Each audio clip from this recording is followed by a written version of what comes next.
ಪುಷ್ಪ 2 ಸಿನಿಮಾದ ಮೂಲಕವಾಗಿ ಅಬ್ಬರಿಸಿದಂತಹ ಅಲ್ಲು ಅರ್ಜುನ್ ಮತ್ತು ತೆಲಂಗಾಣದ ಸರ್ಕಾರದ ನಡುವಿನ ಫೈಟ್ ನಿಲ್ಲುವಂತಹ ಲಕ್ಷಣ ಕಾಣ್ತಾ ಇಲ್ಲ. ಪುಷ್ಪ 2 ರಿಲೀಸ್ ವೇಳೆ ನಡೆದಂತಹ ಕಾಲ್ತುಳಿದ ಪ್ರಕರಣದ ರಾಜಕೀಯ ಮುಂದುವರಿತಾನೆ ಇದೆ. ಸಿಎಂ ರೇವಂತ್ ರೆಡ್ಡಿ ಮತ್ತು ಅಲ್ಲು ಅರ್ಜುನ್ ನಡುವಿನ ಸಮರಕ್ಕೆ ತೆಲಂಗಾಣ ಮತ್ತೆ ಧಗಧಗಿಸ್ತಾ ಇದೆ.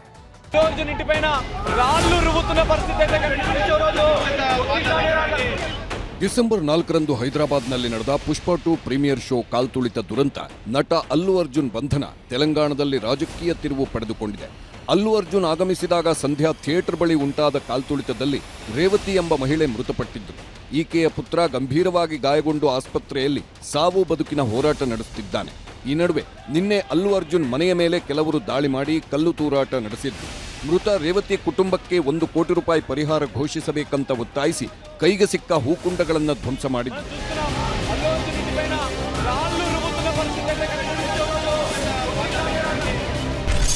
ಕಾಂಗ್ರೆಸ್ಸಿಗರಿಂದ ದಾಳಿ ಅಂತ ಬಿಆರ್ಎಸ್ ಆರೋಪ, ಬಿಆರ್ಎಸ್ ಮುಖಂಡ ಅಂತ ಕಾಂಗ್ರೆಸ್ ಪ್ರತ್ಯಾರೋಪ. ಕಾಲ್ತುಳಿತ ದುರಂತ ಪ್ರಕರಣದಲ್ಲಿ ಸಿಎಂ ರೇವಂತ್ ರೆಡ್ಡಿ ರಾಜಕೀಯ ಮಾಡುತ್ತಿದ್ದಾರೆ ಅನ್ನೋ ಚರ್ಚೆಗಳು ಜೋರಾಗಿ ಕೇಳಿ ಬರ್ತಿವೆ. ನಿನ್ನೆ ಅಲ್ಲು ಅರ್ಜುನ್ ಮನೆ ಮೇಲೆ ಆದ ದಾಳಿ ಬಗ್ಗೆ ಎಕ್ಸ್ನಲ್ಲಿ ಪೋಸ್ಟ್ ಮಾಡಿರುವ ಬಿಆರ್ಎಸ್ ಪಾರ್ಟಿ ಕಾಂಗ್ರೆಸ್ ಗೂಂಡಾಗಳಿಂದಲೇ ದಾಳಿಯಾಗಿದೆ ಅಂತ ಕಿಡಿಕಾರಿದೆ. ಅಷ್ಟೇ ಅಲ್ಲ, ಅಲ್ಲು ಅರ್ಜುನ್ ಮನೆ ಮೇಲೆ ದಾಳಿ ಮಾಡಿದ್ದ ಆರೋಪಿ ಸಿಎಂ ರೇವಂತ್ ರೆಡ್ಡಿ ಜೊತೆಗಿರುವ ಫೋಟೋ ರಿಲೀಸ್ ಮಾಡಿದ್ರೆ ಅದೇ ವ್ಯಕ್ತಿ ಬಿಆರ್ಎಸ್ ನಾಯಕ ಕೆಟಿಆರ್ ಜೊತೆಗಿರೋ ಫೋಟೋನ ಕಾಂಗ್ರೆಸ್ ರಿಲೀಸ್ ಮಾಡಿದೆ. ಇದೇ ವಿಚಾರವಾಗಿ ಬಿಜೆಪಿ ನಾಯಕರು ಕೂಡ ಸಿಎಂ ರೇವಂತ್ ರೆಡ್ಡಿ ವಿರುದ್ಧ ಗುಡುಗಿದ್ದು ಚಿತ್ರರಂಗದ ವ್ಯಕ್ತಿಗಳನ್ನ ಸರ್ಕಾರ ಗುರಿಯಾಗಿಸಿದೆ ಅಂತ ಆರೋಪಿಸಿದ್ದಾರೆ. People, whether a celebrity or non-celebrity on that, we are very clear. No one should attack the house because there will be elder people, there will be children, there will be ladies on that, there will be working, there will be doing something in that house, and going and then attacking is not acceptable. We condemn on that. As far as this specific episode is concerned, why the Congress party, Ravant Reddy's government is witch hunting the film personalities. This kind of attitude by the Ravant Reddy government and the Telangana police is not acceptable. ಮನೆ ಬಿಟ್ಟು ತೆರಳಿದ ಅಲ್ಲು ಅರ್ಜುನ್ ಮಕ್ಕಳು ನಿನ್ನೆ jubilee hills ನಿವಾಸದ ಮೇಲೆ ಆಗಿರುವ ದಾಳಿಯಿಂದ ನಟ ಅಲ್ಲು ಅರ್ಜುನ್ ಕೊಂಚ ಭಯಗೊಂಡಿದ್ದಾರೆ ಎನ್ನಲಾಗ್ತಿದೆ. ಹಾಗಾಗಿ ಮಕ್ಕಳಿಗೆ ಏನೂ ಆಗಬಾರದು ಅಂತ ತಮ್ಮ 2 ಮಕ್ಕಳನ್ನ ಕಾರು ಹತ್ತಿಸಿ ಸುರಕ್ಷಿತ ಜಾಗಕ್ಕೆ ಕಳುಹಿಸುತ್ತಿರುವ ವಿಡಿಯೋ ವೈರಲ್ ಆಗಿದೆ. ಅಲ್ಲು ನಿವಾಸದ ಮೇಲೆ ದಾಳಿ, ಆರೋಪಿಗಳಿಗೆ ಜಾಮೀನು.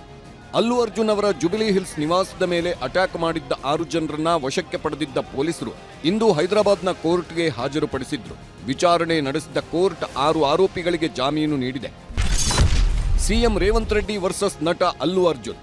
ಪೊಲೀಸರು ಪರ್ಮಿಷನ್ ಕೊಡದಿದ್ರೂ ಥಿಯೇಟರ್ಗೆ ನಟ ಅಲ್ಲು ಅರ್ಜುನ್ ಹೋದ್ರು. ಇದೇ ಕಾರಣಕ್ಕೆ ಕಾಲ್ತುಳಿತ ಉಂಟಾಯಿತು ಅಂತ ಸಿಎಂ ರೇವಂತ್ ರೆಡ್ಡಿ ಹೇಳಿದ್ರು. 2 ದಿನಗಳ ಹಿಂದೆ ತೆಲಂಗಾಣ ವಿಧಾನಸಭೆಯಲ್ಲೂ ಅಲ್ಲು ವಿರುದ್ಧ ರೋಷಾವೇಶ ಹೊರಹಾಕಿದ್ರು. ಶನಿವಾರ ಸುದ್ದಿಗೋಷ್ಠಿ ಮಾಡಿ ಸಿಎಂ ಆರೋಪಕ್ಕೆ ತಿರುಗೇಟು ಕೊಟ್ಟಿದ್ದ ಅಲ್ಲು ಅರ್ಜುನ್ ಥಿಯೇಟರ್ಗೆ ಹೋಗಲು ಪೊಲೀಸರೇ ಪರ್ಮಿಷನ್ ಕೊಟ್ಟಿದ್ರು ಅಂತ ಹೇಳಿ ನನ್ನ ಮೇಲಿನ ಎಲ್ಲಾ ಆರೋಪಗಳು ಸುಳ್ಳು ಅಂದಿದ್ರು. తిరస్కరించిన తర్వాత కూడా 4 తారీఖు 9:30 ప్రాంతంలో హీరో రావడం జరిగింది.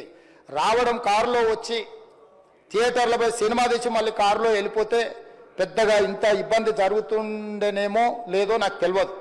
కానీ ఎక్స్రోడ్ చౌరస్తా కంటే ముందు నుంచే కారులో రూఫ్ టాప్ ఓపెన్ చేసి రోడ్ షో చేసుకుంటే థియేటర్లకు పోవడంతో ఆ చుట్టుముట్టుతున్న 7-8 థియేటర్లలో ఉన్న సినిమా అభిమానులు మొత్తం ఇక్కడికే రావడంతో వేలాది మంది జమ అయ్యారు.